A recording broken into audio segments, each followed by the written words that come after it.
What happens when one superpower fires its own economist for telling the truth, while its biggest rival quietly announces plans to flood their economy with cheap money? When America sheds 37,000 manufacturing jobs in 3 months, while China's central bank promises to boost money supply and cut borrowing costs, this is watching one empire crumble while another rises. Two superpowers, two completely different economic stories. While Trump spent his first 6 months waging tariff wars and attacking his own data agencies, China was quietly positioning itself for massive economic expansion. On August 2, 2025, the same day Trump fired his jobs chief for delivering devastating employment numbers, China's People's Bank announced a moderately loose monetary policy designed to boost growth through lower borrowing costs and increased liquidity. The contrast couldn't be starker: America destroying its own economic credibility while China builds for sustained dominance. Trump's return came with promises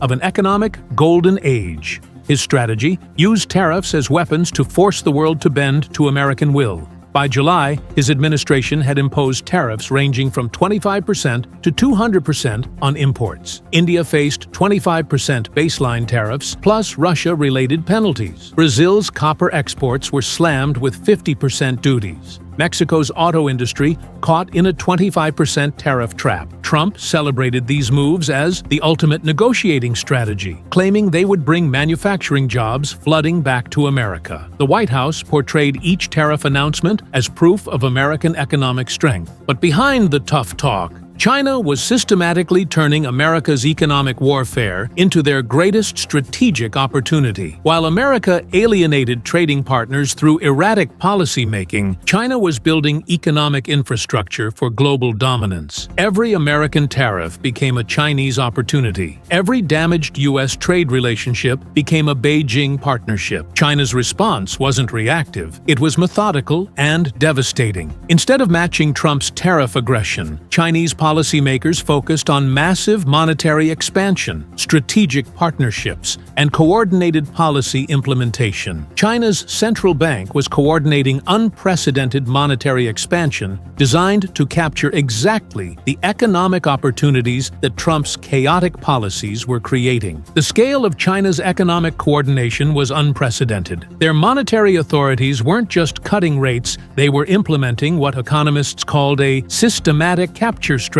designed to absorb every economic opportunity that Trump's trade wars created. Chinese officials coordinated across government departments to ensure that monetary policy, trade negotiations, and industrial planning all worked together to maximize the economic damage Trump was inflicting on his own country. The divergence between American decline and Chinese ascendancy started immediately after Trump's inauguration. While Trump imposed crushing tariffs and launched simultaneous trade wars, China took a sophisticated approach that demonstrated the difference between reactive chaos and strategic economic planning. Beijing's strategy was patient and devastatingly effective across multiple sectors. Rather than engaging in political theater, Chinese policymakers focused on systematic coordination between monetary policy, fiscal expansion, and strategic partnership development that would position China to dominate global markets. By spring 2025, American businesses found themselves in an economic nightmare of Trump's making. Craig Batery's Detroit coffee roastery had planned raises and new hires for 2025. When Trump's 50% tariffs hit Brazilian coffee, everything changed. Since the tariffs were announced, everything's gone on hold, Batori explained. All the money we'd set aside for hiring went to cover rising costs. 30% of his customers had already cut their subscriptions in half. Kevin Chapin's Connecticut violin shop watched business crater as immigration restrictions drove away foreign students, who made up a third of his customers. When his only employee found another job, Chapin encouraged him to take it. "I was glad to not have him on payroll because it was a relief financially." Meanwhile, China executed what economists recognized as one of the most sophisticated economic expansion strategies in modern history. Their central bank wasn't just responding to Trump's tariffs, they were systematically coordinating monetary monetary expansion with fiscal policy to capture every economic opportunity Trump's destructive policies were creating. China's officials announced comprehensive plans to cut reserve requirements for banks, slash interest rates across multiple sectors, and deploy targeted tools to lower overall financing costs for businesses positioning to serve global markets that America was abandoning. This wasn't random stimulus. It was coordinated economic architecture designed to support innovation, consumption, and export growth. The timing was deliberate and devastating. Brazil, facing crushing U.S. tariffs on aluminum and steel, found eager Chinese buyers at competitive prices. Chinese companies stepped in to purchase the very products America was rejecting through tariffs, gaining access to critical materials while building supply chain relationships that would define global commerce. India, hit with pharmaceutical tariffs, plus Russia-related penalties, began redirecting its massive generic drug exports toward Chinese partnerships. The irony was devastating. America was punishing India for maintaining energy relationships with Russia while creating opportunities for China to deepen partnerships with both countries. China's central bank coordinated these gains through unprecedented monetary expansion designed to support exactly the global partnerships that Trump's policies were destroying for America. The economic data told a story of two economies heading in opposite directions. U.S. GDP growth collapsed from 2.8% in 2024 to 1.3% in the first half of 2025. Manufacturing jobs disappeared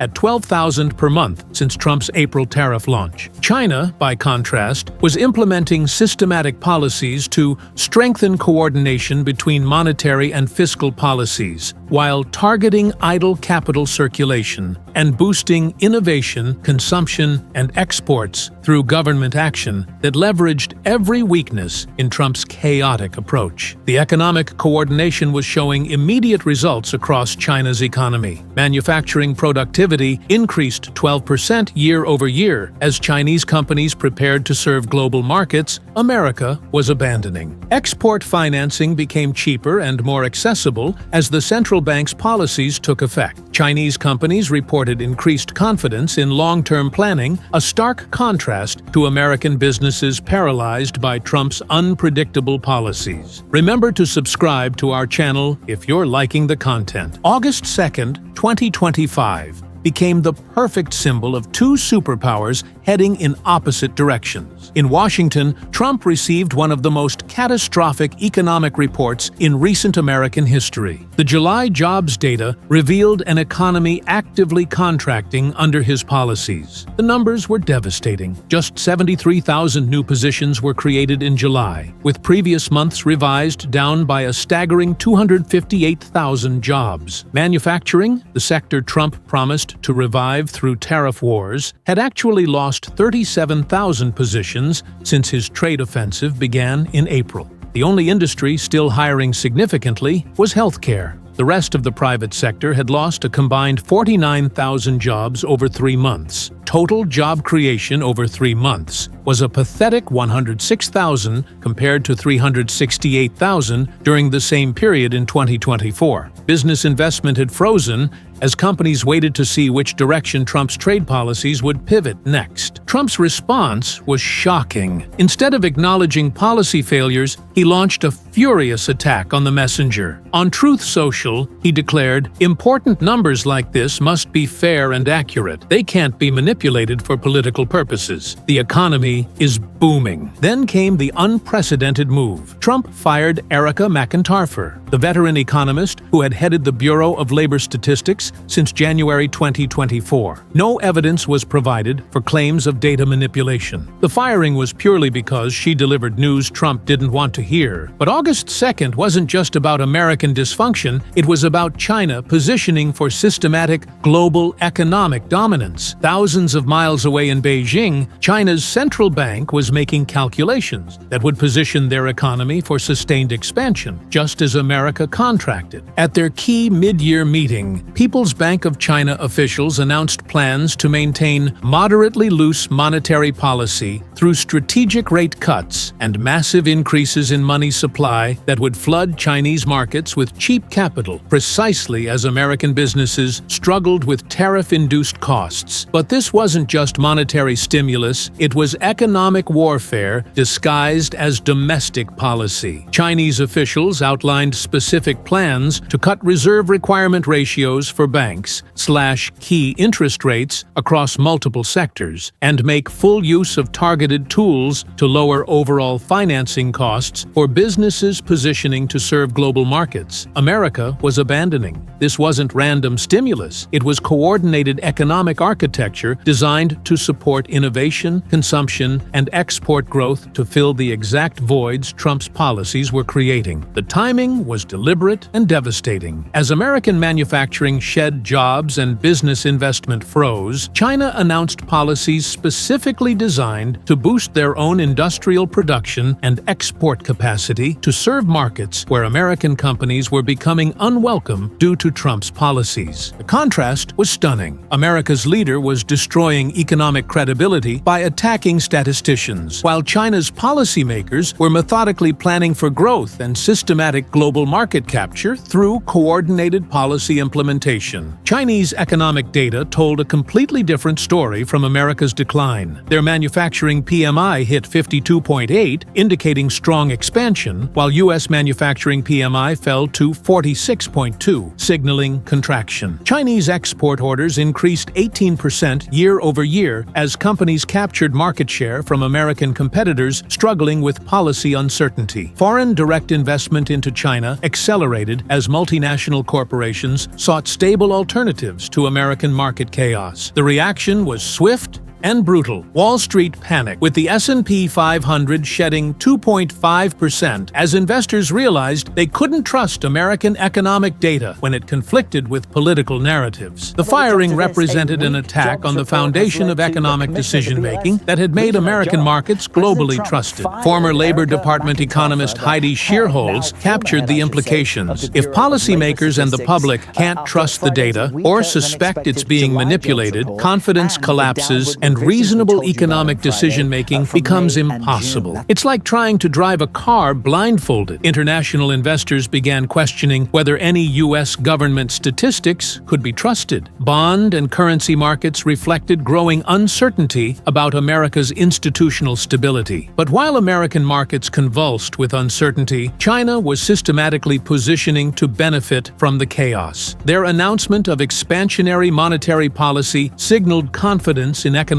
growth just as America contracted. Chinese officials immediately accelerated partnership negotiations with countries Trump was alienating through tariffs. The EU-China trade relationship deepened rapidly as European companies sought alternatives to unreliable American partnerships. ASEAN nations found Chinese markets more attractive than dealing with Trump's unpredictable policies. Even traditional U.S. allies began hedging their bets by exploring economic relationships that didn't depend on American stability. American businesses faced impossible choices. Manufacturing companies couldn't plan production when tariff rates might change overnight. Major corporations like Procter & Gamble, Nike, and Hasbro announced price increases to offset tariff costs, passing Trump's trade war expenses to consumers. Consumer confidence declined as Americans realized they'd bear the full cost through higher prices. Preliminary data showed households reducing discretionary spending in anticipation of tariff-driven inflation. Meanwhile, China's coordinated response showed immediate results. Chinese banks reported dramatically increased lending activity following the central bank's liquidity announcements. Manufacturing surveys indicated rapidly expanding production as companies prepared to serve markets America was abandoning. Export data showed Chinese companies systematically gaining market share in countries facing U.S. tariff pressure. The contrast was stark. Trump's America lurching from crisis to crisis, while China implemented systematic policies for sustainable growth. The economic divergence was accelerating at an unprecedented pace. China's stock markets gained 15% in the month following their monetary announcements, while U.S. markets remained volatile and uncertain. Chinese currency strengthened against the dollar, as international confidence in Beijing's economic management grew. Global trade data showed China capturing an additional 8% market share in sectors where American companies were retreating due to tariff complications. August 2nd revealed fundamental differences that will reshape global economic leadership. While Trump wages wars against his own statistics and destroys institutional credibility, China builds systematic advantages through patient policy coordination. China's monetary expansion represents sophisticated economic architecture designed to capture global market share precisely as American businesses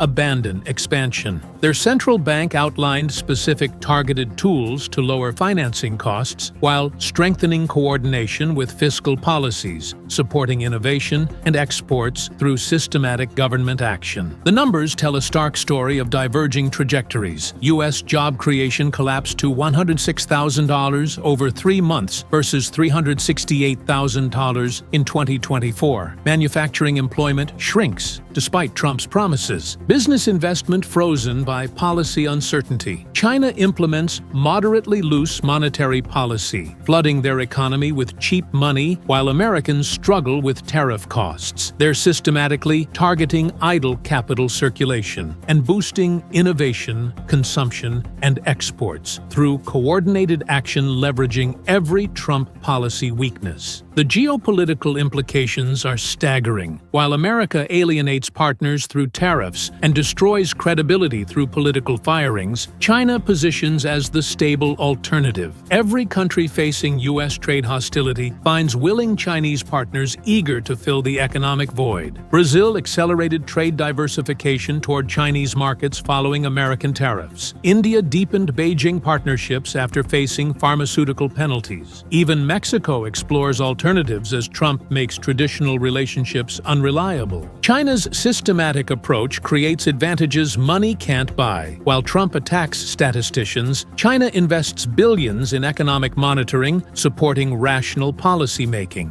Chinese officials coordinate monetary and fiscal policies, while American leadership operates through institutional destruction. Trump's tariffs were supposed to weaken China. Instead, they created the opposite. China systematically expands, while America contracts and becomes unreliable. Every American job lost to tariff uncertainty becomes Chinese opportunity. Every damaged U.S. relationship becomes potential Chinese gain. Most devastating. Trump's attack on economic data undermines the transparency that made American markets globally dominant. International investors learn they can't trust U.S. statistics when they conflict with political narratives. This represents fundamental shift in global leadership. American institutional credibility made the U.S. the preferred international partner for decades. Trump's destruction creates opportunities China couldn't achieve through military or economic development alone. The August 2nd contrast encapsulates historic shift. America's leader throws tantrums and fires economists, while China's leadership builds systematic advantages through coordinated implementation. Countries facing American tariff pressure find stable Chinese alternatives. Businesses seeking predictable partnerships look beyond unreliable American relationships. Investors compare systematic Chinese coordination with chaotic American governance. China's patient strategy systematically destroys American leadership, while Trump destroys institutional credibility. Beijing builds advantages defining the next era of global commerce, while America wages political warfare